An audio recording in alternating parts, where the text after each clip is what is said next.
Bismillahirrahmanirrahim. Assalamualaikum warahmatullahi wabarakatuh.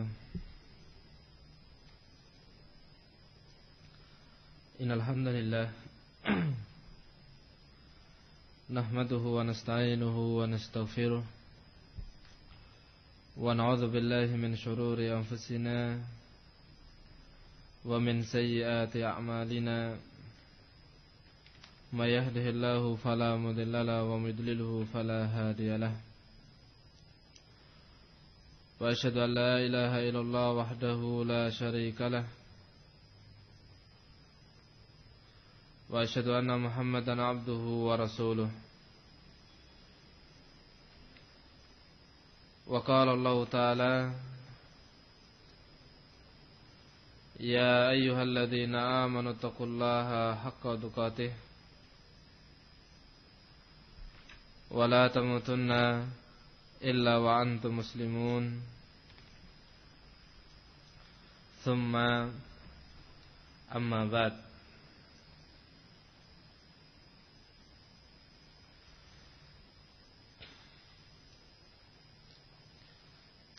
Ikhwati fillah yang dimuliakan Allah Subhanahu wa taala, kita sedikit mengulangi penjelasan pada pembahasan yang lalu. Yang pertama adalah terkait dengan hukum seorang wanita yang haid atau nifas untuk duduk di dalam masjid, untuk masuk ke dalam masjid ataupun duduk di dalamnya.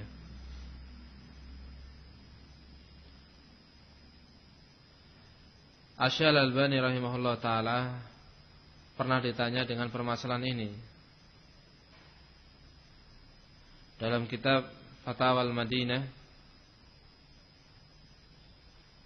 Ada sebuah pertanyaan yang dilontarkan kepada Asy-Syaikh Al-Albani rahimahullah ta'ala: hal yajuzu lil mar'atil haid an tadkhulal masjid? Apakah diperbolehkan bagi seorang wanita yang haid untuk masuk ke dalam masjid?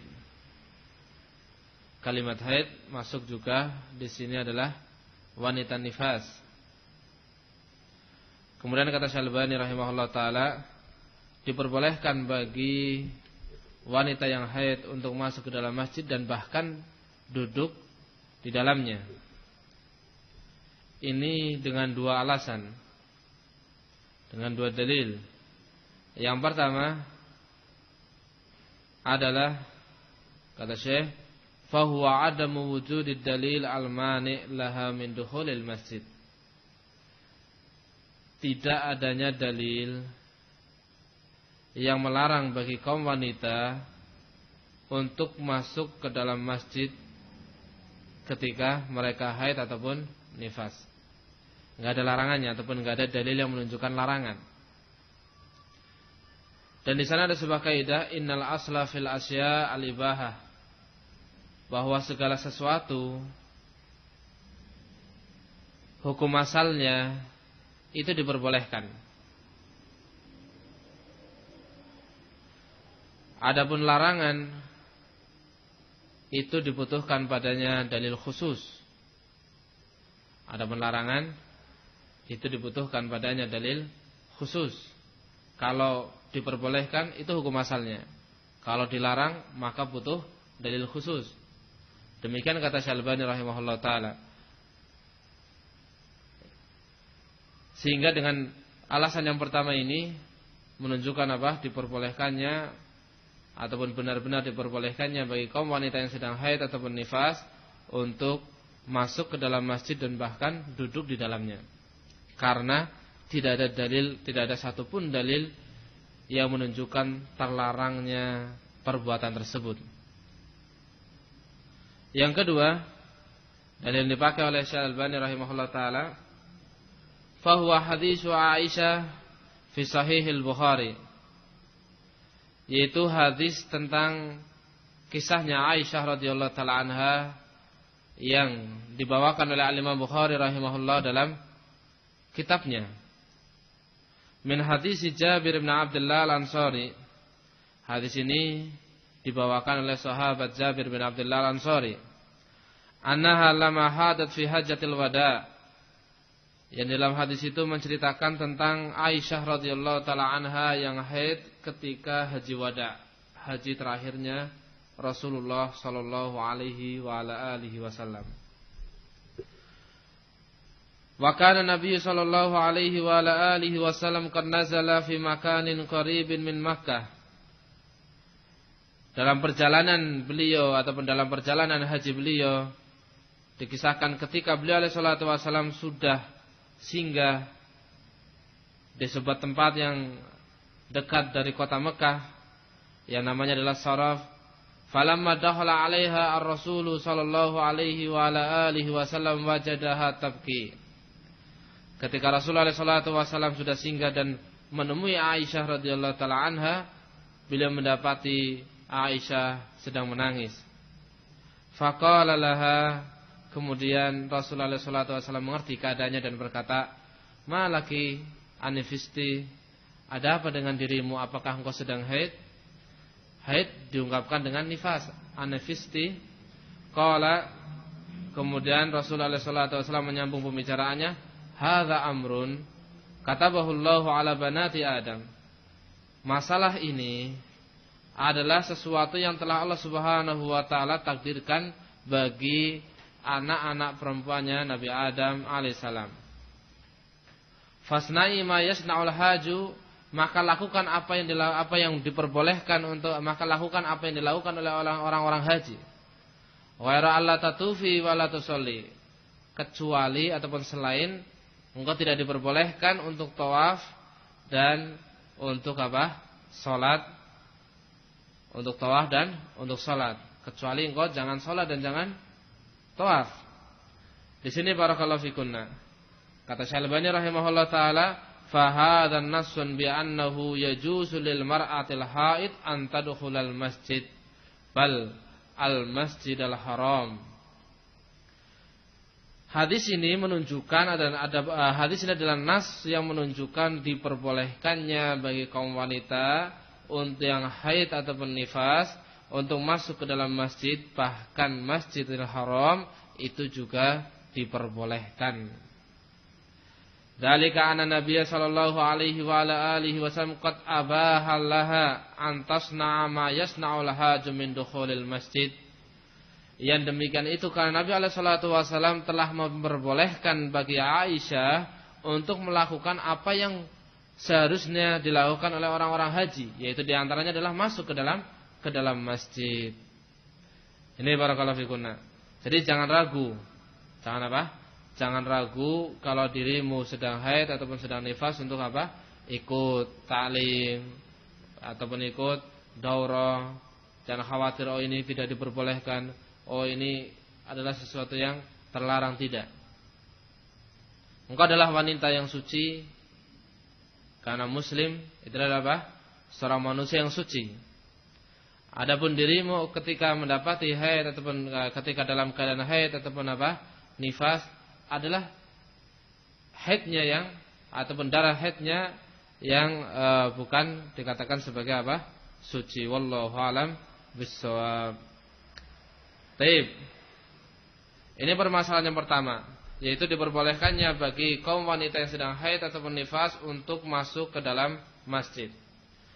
Permasalahan yang kedua barakallahu fikunna adalah apakah diperbolehkan bagi kaum wanita untuk ataupun bagi kaum wanita yang sedang haid ataupun sedang nifas untuk membaca Al-Qur'an. Baik. Kita di sini juga membaca penjelasan Asy-Syalbani rahimahullah taala dalam kitabnya Irwaul Ghalil jilid kedua halaman 244. Beliau menjelaskan tentang diperbolehkannya bagi wanita yang haid ataupun wanita yang nifas untuk membaca Al-Qur'an.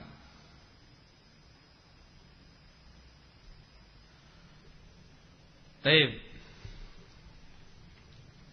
Sebelum kita masuk pada permasalahan ini, di sana ada sebuah khilaf, ada permasalahan terkait dengan hal ini. apakah diperbolehkan bagi kaum wanita yang haid dan nifas untuk membaca Al-Quran? Mereka mengkiaskan dengan permasalahan junub.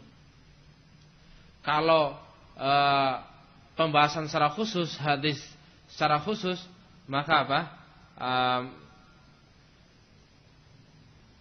Kalau pembahasan secara khusus, yakni terkait dengan apa? Terkait dengan wanita haid ataupun wanita nifas, maka dalilnya adalah apa? Dalilnya sifatnya diikutkan kepada permasalahan junub. Sebagaimana Syekh bin Baz rahimahullah taala menjelaskan bahwa wanita yang haid dan wanita yang nifas itu hukumnya serupa dengan orang-orang yang sedang junub. Apa hukumnya orang yang sedang junub untuk membaca apa? Al-Quran. Di sini barakallahu fikunna. Berkata Imam Al-Hafidh dalam kitabnya Talkhis, kata Syekh Albani rahimahullah taala, qala Ibnu Huzaimah, berkata Imam Ibnu Huzaimah rahimahullah taala, la hujjata fi hadzal hadis liman mana'al junuba minal qiraah. Tidak ada sisi pendalilan pada hadis ini bagi orang yang melarang orang yang sedang junub untuk membaca Al-Quran. Apa maksudnya? Adalah hadis Rasulullah SAW kana la yahjuzuhu syai'un an qiraatil Quran ilal janabah. Tidak ada yang menghalangi beliau dari membaca Al-Quran. Tidak ada sesuatu pun yang menghalangi beliau dari membaca Al-Quran kecuali ketika junub ataupun kecuali junub. Ada sebuah hadis bunyinya demikian. Tidak ada sesuatu yang menghalangi Rasulullah SAW untuk membaca Al-Quran kecuali junub. Hadis ini didhaifkan oleh Syekh Al-Albani rahimahullah taala dalam kitabnya Irwaul Ghalil. Kemudian beliau sedikit membawa penjelasan dengan mengutip penjelasannya Syekh ataupun Al-Imam Al-Hafidh rahimahullah taala. Kata Al-Imam Al-Hafidh, Al-Imam Ibnu Huzaimah mengatakan tidak ada sisi pendalilan sedikit pun pada hadis yang kita bawa tadi bagi orang yang melarang orang yang junub untuk membaca Al-Quran. Li'annahu laisa fihi nahyun wa innama hiya hikayatu fi'lin. Karena pada hadis tadi tidak ada penyebutan larangan. Ini hanya penyebutan kisah perbuatan. Apa kisah perbuatannya? Dalam hadis kan disebutkan tidak ada sesuatu pun yang tidak ada sesuatu pun yang menghalangi Rasul dari membaca Al-Quran kecuali junub. Ini kan apa? Cerita tentang perbuatan Rasul. Bukan larangan dari Rasul. Bukan larangan maksudnya Rasul tidak mengatakan orang yang junub tidak boleh membaca Al-Quran. Bukan itu. Tapi apa? Beliau hanya dalam hadis tersebut hanya disebutkan tidak ada sesuatu pun yang menghalangi Rasulullah SAW untuk membaca Al-Quran kecuali apa? Junub. Sehingga dalam hadis ini masih ada ihtimal, masih ada kemungkinan boleh dan kemungkinan tidak boleh. Baik. Kata Imam Ibnu Huzaimah, dalam hadis ini tidak ada penyebutan larangan, hanya menceritakan perbuatan Rasul. Wala Nabiyya sallallahu alaihi wa ala alihi wasallam annahu innama imtana'a min dzalika li ajli janabah. Dan juga tidak disebutkan pula bahwa Rasulullah SAW tidak melakukan hal itu dikarenakan junub. Perhatikan, tidak disebutkan hal itu dikarenakan apa? Junub. Wa dzakara al-Bukhari an Ibnu Abbas, Al-Imam Bukhari rahimahullah taala dalam kitab membawakan asar Ibnu Abbas radhiyallahu taala anhuma annahu lam yara bil qiraati lil junub ba'san. Al-Imam As-Sahabah Ibnu Abbas radhiyallahu taala anhuma, beliau mengatakan ataupun beliau memandang bahwa tidak mengapa bagi orang yang sedang junub untuk membaca Al-Qur'an. Wa dzakara fi tarjamati wa qalat Aisyah, dan disebutkan dalam hal ini juga Aisyah radhiyallahu taala anha mengatakan kana Nabi alaihi salatu wasallam yadhkurullaha ala kulli ahyanihi. Bahwa Nabi SAW adalah orang yang selalu berzikir kepada Allah pada semua keadaannya. Tapi barakallahu fikunna, ini menunjukkan bahwa Rasulullah SAW adalah apa? orang yang selalu berzikir apapun keadaannya. Wa athar Ibn Abbas wa salahu Ibn al-Mundhir bil lafdhin anna Ibn Abbas kana yaqra'u wa huwa junubun. Dan athar dari Ibn Abbas ini dibawakan oleh Al-Imam Ibn Mundhir rahimahullah taala dengan lafaz bahwa Ibn Abbas radhiyallahu taala anhuma membaca Al-Qur'an ketika beliau sedang junub. Artinya ketika beliau sedang junub beliau juga membaca Al-Qur'an. Wa kama fil fathi wa dzakara an al-Bukhari wa Tabari wa Ibn al-Mundhir dhahabu ila jawazi qira'atil Qur'an minal junub wa wahtaju bi umumi hadits Aisyah al-madhkur. Dan Al-Imam Bukhari dalam kitabnya, Al-Imam Tabari, Al-Imam Ibn Mundhir, mereka semua berpendapat diperbolehkannya bagi orang yang sedang junub untuk membaca Al-Qur'an. Mereka semua berdalil dengan keumuman hadis Aisyah radhiyallahu taala anha yang disebutkan tadi. Apa itu? Kana Nabi sallallahu alaihi wa ala alihi wasallam yadhkurullaha ala kulli ahyanihi. Nabi alaihi salatu wasallam beliau adalah orang yang selalu berzikir kepada Allah pada semua keadaannya. Tapi barakallahu fikum. Inti dari pembahasan ini adalah sebenarnya kita awali para ulama ketika mengatakan wanita yang haid dan wanita yang nifas, bolehkah bagi mereka untuk membaca Al-Quran? Maka mereka kiaskan dengan orang yang sedang junub. Di mana orang yang sedang junub? Bila mana seorang ulama mengatakan bahwa orang yang sedang junub tidak boleh membaca Al-Quran, berarti orang yang sedang haid dan nifas juga tidak diperbolehkan membaca Al-Quran. Kemudian permasalahan kedua, bila mana seorang ulama mengatakan boleh bagi mereka wanita-wanita yang haid, boleh bagi orang-orang junub untuk membaca Al-Quran. Berarti wanita yang sedang haid dan nifas diperbolehkan juga untuk membaca Al-Quran. Ini barakallahu fikunna. Nah di sini Al-Syekh Al-Albani rahimahullah taala mengatakan bahwa diperbolehkan bagi orang-orang yang sedang junub untuk membaca Al-Quran, menunjukkan diperbolehkan lagi dan lebih diperbolehkan lagi bagi kaum wanita yang sedang haid ataupun nifas untuk membaca Al-Quran. Taib. Alasan mereka kenapa dikatakan justru lebih diperbolehkan lagi? Yang pertama, ketika orang junub dalam waktu yang sangat pendek, misalnya orang junub kan biasa junub itu di antara waktu baina sholatain, di antara dua sholat. Kalau junub sebelum zuhur berarti apa? Dia pasti mandi sebelum zuhur. Ketika hendak menunaikan sholat zuhur pasti dia mandi. Kalau junubnya sebelum asar berarti apa? Berarti ketika mau sholat asar dia pasti mandi. Adapun wanita yang haid kan jeda waktunya sangat lama, 1 pekan ataupun 6 hari ataupun 7 hari ataupun 5 hari. Ini kan waktu yang sangat lama. Waktu sangat lama. Ketika junub yang waktu sangat pendek sudah diperbolehkan, maka terlebih lagi yang waktunya sangat lama. Barakallahu fikunna. Kemudian juga yang menunjukkan diperbolehkannya juga adalah apa yang terjadi ketika itu. Apa yang terjadi ketika itu di zaman Rasulullah sallallahu alaihi wasallam. Di zaman Rasulullah sallallahu alaihi wasallam sudah banyak kaum wanita. Sudah banyak kaum wanita. Jadi kaum wanita bukan adanya zaman kita sekarang, tapi di zaman Rasulullah sallallahu alaihi wasallam juga sudah banyak. Banyak sekali muslimat. Banyak sekali sahabiah Rasulullah sallallahu alaihi wasallam yang mana mereka mengalami masalah ini, haid dan juga nifas. Haid dan juga nifas. Namun di sana tidak ada dalil yang mengkhususkan permasalahan ini yang sahih yang disahihkan oleh para ulama terkait dengan masalah bahwa tidak diperbolehkan bagi kaum wanita yang sedang haid ataupun larangan dari Rasul bahwa orang yang sedang haid ataupun nifas tidak boleh membaca Al-Quran. Tidak ada demikian. Mereka mengkiaskan dengan permasalahan junub.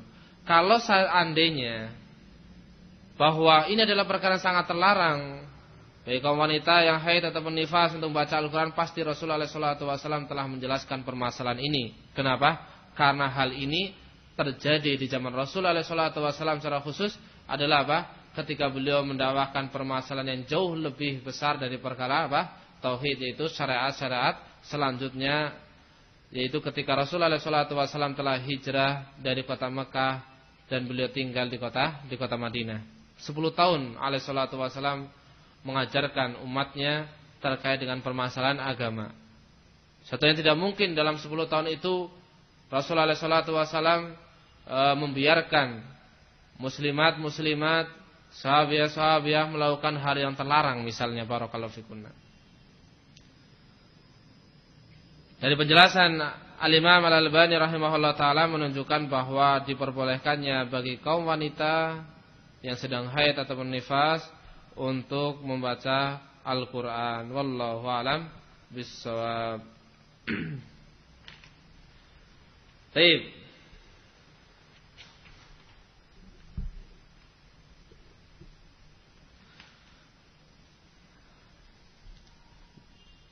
Kemudian apakah diperbolehkan bagi kaum wanita untuk membaca buku-buku yang padanya terkumpul hadis-hadis Rasul sallallahu alaihi wasallam ataupun ayat-ayat Allah? Seperti misal kitab Sahih Bukhari ataupun kitab Riyadhus Shalihin ataupun kitab-kitab yang lain. Syekh Ibnu Baz rahimahullah taala mengatakan la ba'sa bidzalik. La ba'sa bidzalik, la ba'sa antal misal mar'atul kitaba alladzi fihi ayatun wa ahadisu. Tidak mengapa bagi seorang wanita yang sedang haid ataupun nifas untuk memegang kitab yang padanya ada ayat-ayat Allah ataupun hadis-hadis Rasul alaihi salatu wasallam seperti Sahihul Bukhari wa misal Zadul Ma'ad Ibnu Al-Qayyim wa ghairiha.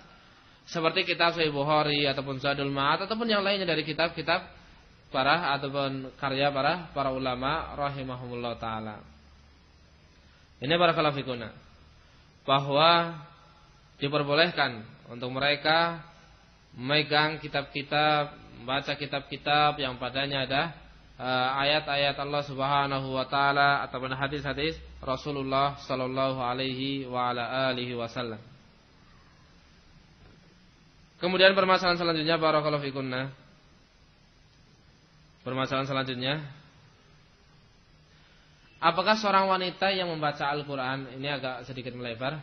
Apakah seorang wanita yang membaca Al-Qur'an diharuskan untuk memakai kerudung ataupun penutup kepala? Apakah seorang wanita yang sedang membaca Al-Qur'an dia diharuskan untuk memakai kerudung ataupun menutup kepalanya? Kata Syekh Ibnu Baz rahimahullah taala, la a'lamu aslan. Aku tidak pernah mengetahui asal dari permasalahan ini. Yani hadis yang menunjukkan permasalahan ini. Lima yaquluhu ba'dal 'ama fi syari'ati taghtiyatil mar'ah, terkait dengan apa yang dikatakan oleh sebagian orang bahwa disyariatkannya bagi seorang wanita yang membaca Al-Quran untuk menutup kepalanya. Fi syari'ati taghtiyatil mar'ah ra'saha inda qiraatil Quran. Aku tidak mengetahui dalil, kata Syekh Ibnu Baz rahimahullah taala, yang dalil terkait dengan apa yang dikatakan oleh sebagian orang bahwa disyariatkannya bagi kaum wanita yang sedang membaca Al-Quran untuk menutup kepalanya. Wabidzalika yakunu ta'abbud bihi bid'ah. Karena hal ini, karena tidak ada dalilnya, kata Syekh Ibnu Baz rahimahullah taala, menganggap hal ini sebagai ibadah, ini adalah perkara yang baru dalam agama. Ini adalah perkara yang baru dalam agama. Seorang misalnya barakallahu fikunah, seorang wanita ingin baca Al-Qur'an. Kemudian dia dengan sengaja mengambil kerudung. Dia dengan sengaja mengambil kerudung, kemudian dia pakai kerudung tersebut. Dalam hatinya ada keyakinan bahwa ini adalah perkara ibadah. Maka kata Syekh Ibnu Baz rahimahullah taala, kalau sampai seorang wanita meyakini bahwa ini adalah perkara ibadah, berarti dia telah melakukan sesuatu yang baru dalam agama.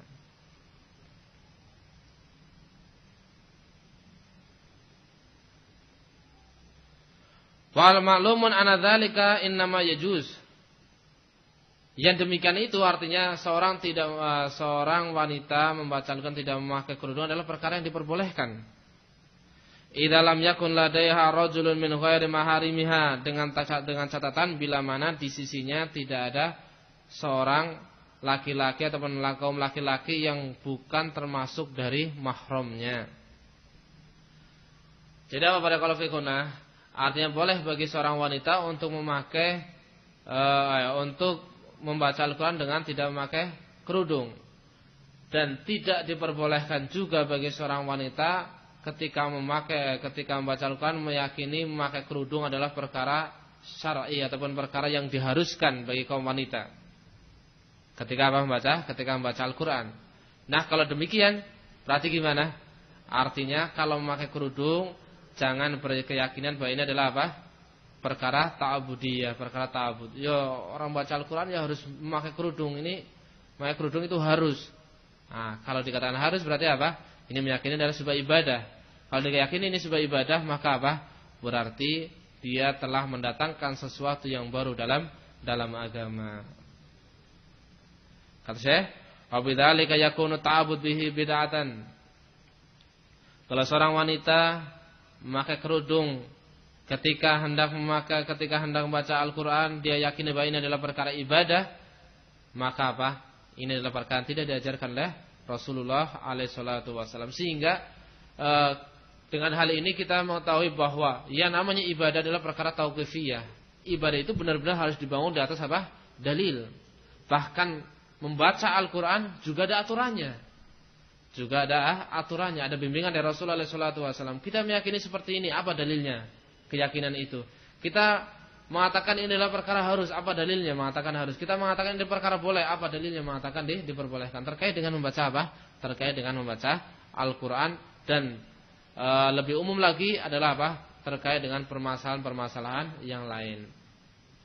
Sehingga barakallahu fikunah, ketika kita menanamkan kepada putri-putri kita, ketika membimbing mereka, mengajari mereka supaya membaca Al-Quran, maka perhatikan.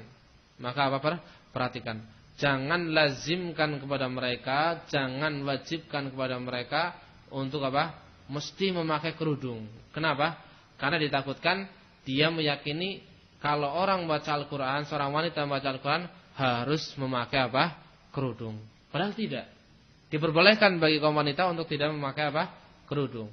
Dan kalau meyakini harus, maka apa? Ini berarti apa? Meyakini perkara yang baru dalam agama. Wallahu a'lam bishawab.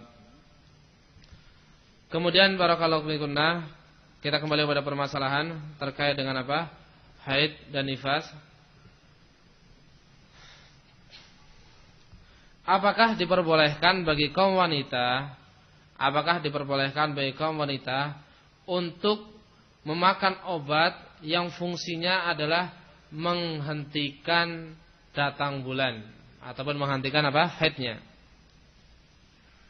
Misal barakallahu fikunna mau masuk bulan Ramadan supaya puasanya tidak bolong, ya makan obatlah supaya apa? Haidnya tidak datang. Atau misal mau menunaikan ibadah haji. Misal mau menunaikan ibadah haji supaya hajinya sempurna, di sana tidak haid, ya makan obatlah. Nah, yang demikian apakah diperbolehkan bagi wanita untuk memakan obat supaya apa? Supaya tidak haid. Kalau supaya tidak hamil, ini permasalahannya lain. Ini permasalahannya apa? Lain. Namun di sini ada permasalahan supaya tidak haid atau supaya nifasnya berhenti. Apa hukumnya? Baik, dijelaskan oleh Lajnah Daimah dalam fatwanya jilid kelima halaman 401. Yajuzul laha ahdul hubub idza qarara at-tabib annaha la tahdus dararan aktsar minal maslahah aw musawiyah laha. Boleh bagi wanita untuk memakan obat yang sifatnya menghentikan datang bulan tersebut ataupun haid tersebut bila mana dokter mengatakan bahwa kebaikannya itu lebih besar daripada mafsadahnya. Bila mana kebaikannya lebih besar daripada mafsadahnya. Baik, kalau dokter mengatakan ini dampak jeleknya, dampak negatifnya lebih besar daripada positifnya, maka tidak diperbolehkan. Atau dokter mengatakan ya 50-50, ada kemungkinan lebih besar, ada kemungkinan lebih kecil, maka ini juga tidak diperbolehkan. Tapi kalau dokter mengatakan dengan jazm bahwa ini enggak berpengaruh kepada kesehatan, ini enggak berpengaruh kepada ini enggak berpengaruh kepada itu dan segala macamnya, maka apa? Maka diperbolehkan bagi wanita untuk mengambil ataupun untuk makan obat tersebut. Ini dijelaskan oleh Lajnah Daimah hafizahumullah taala. Baik, artinya apa? Mungkin keadaannya adalah memang ketika diperlukan. Diperlukan, misal barakallahu fikina ketika seorang hendak masuk pada bulan Ramadan, dia ingin puasanya genap, maka apa? Diperbolehkan untuk makan obat tersebut. Misal dia ingin hajinya apa? Tidak haid, maka apa? Dia diperbolehkan untuk apa? Makan ataupun apa? Minum obat tersebut. Namun kalau kita bicara mana yang paling afdol, mana yang paling utama, maka pastinya adalah apa? Mengikuti apa yang ada. Mengikuti apa? Apa yang ada. Apa yang sudah Allah Subhanahu wa taala takdirkan bagi antum nabi kaum wanita. Aisyah radhiyallahu taala anha, beliau mengalami haid ketika apa? Beliau mengalami haid ketika haji. Nah, ini adalah sesuatu yang sudah Allah Subhanahu wa taala takdirkan bagi kaum wanita. Kalau kita mau mengikuti yang sifatnya sudah ada, yang sifatnya sudah ditakdirkan oleh Allah Subhanahu wa taala, maka pastinya kita mendapatkan yang lebih baik. Sesuatu yang Allah Subhanahu wa taala takdirkan pasti itu adalah sesuatu yang paling baik. Sehingga misalnya ketika kita berpuasa, kaum wanita berpuasa, dia mengalami haid sehingga tidak berpuasa, maka kalau kita merenungi pasti hikmahnya lebih besar daripada apa? Memakan obat tersebut. Dia bisa mengambil rukhsah, mengambil keringanan dari Allah Subhanahu wa taala.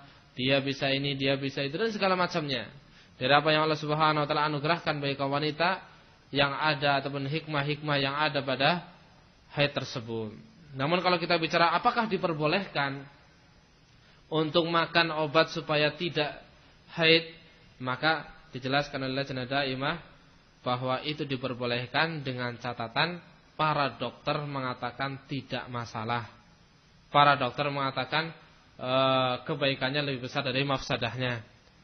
Namun kalau para dokter mengatakan ini dorornya lebih besar loh daripada mafsadahnya, daripada maslahatnya, daripada kebaikannya, maka nggak boleh minum. Atau mengatakan setengah-setengah, maka apa? Juga tidak diperbolehkan. Nah, kalau seandainya seorang wanita sudah minum obat tersebut, lagi haid misalnya, ini lagi haid, baru 1 hari, biasanya 7 hari, baru 1 hari dia minum obat tersebut, kemudian ternyata benar berhenti, darah itu apa? Berhenti. Terus wanita ini dihukumi sebagai apa? Wanita suci atau wanita haid? Asy-Syaikh Ibnu Baz rahimahullah taala menjelaskan, idza istamalatil mar'atu ma yaqta'u damma min hubub, bila mana seorang wanita memakan obat yang dengannya darah haid itu berhenti, atau dia disuntik dengan cara apapun, yang jelas darah itu menjadi berhenti, fanqata adam, kemudian darah itu berhenti, waktu salat, maka wanita itu harus mandi. Fa innaha ta'malu kama ta'malu tahirat, maka dia harus melakukan apa yang dilakukan oleh wanita-wanita yang suci ataupun wanita-wanita yang tidak sedang haid ataupun apa nih? Nifas. Wa salatuha shahihah wa shaumuha shahih. Salatnya di waktu itu juga sahih, benar, dan puasanya juga apa? Demikian. Ini barakallahu fikunna. Kalau sudah minum obat tersebut, maka apa? Maka diperbolehkan dan diharuskan, bukan cuma diperbolehkan, diharuskan bagi wanita tadi untuk menunaikan sholat dan untuk berpuasa. Untuk menunaikan sholat dan berpuasa. Ini bila mana apa? Darah itu benar-benar berhenti. Apakah darah itu berhenti dengan tiba-tiba tanpa diawali dengan tanda-tanda yang ada, ataukah darah itu berhenti dengan apa? Dengan diawali dengan dengan tanda-tanda yang ada. Ada kudrohnya, ada sufrohnya. Tiba-tiba setelah minum obat itu langsung apa? Keluar kudroh misalnya. Cairan kehitam-hitaman keluar.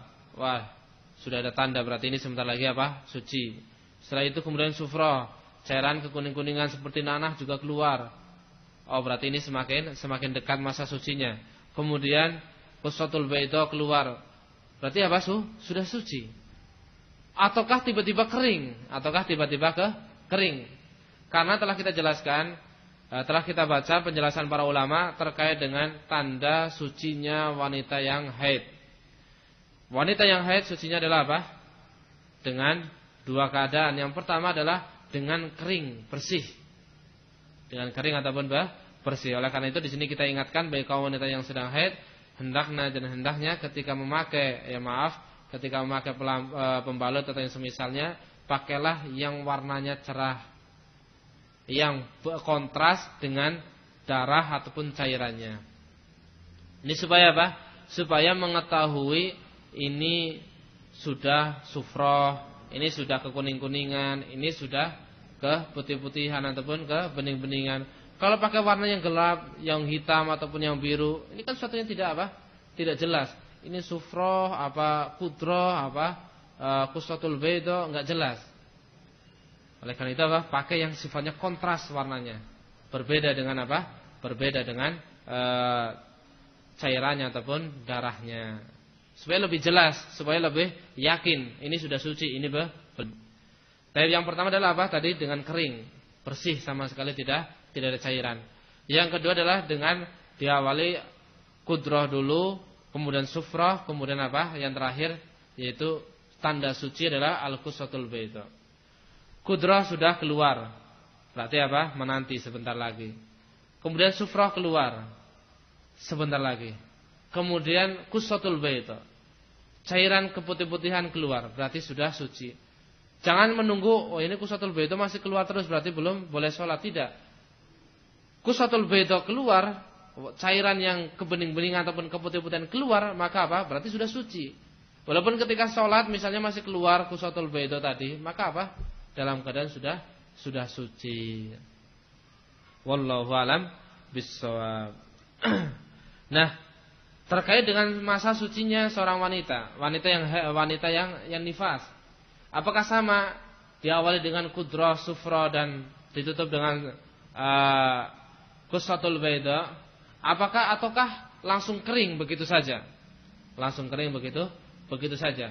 Taib. Yang pertama adalah terkait dengan masa. Terkait dengan masa, maka pendapat yang lebih menenangkan hati, wallahu alam bishawab, yang lebih menenangkan hati adalah ketika sudah genap 40 hari, maka wanita tersebut harus sudah mulai menunaikan kewajiban-kewajibannya terkait sholat, puasa ataupun yang lainnya.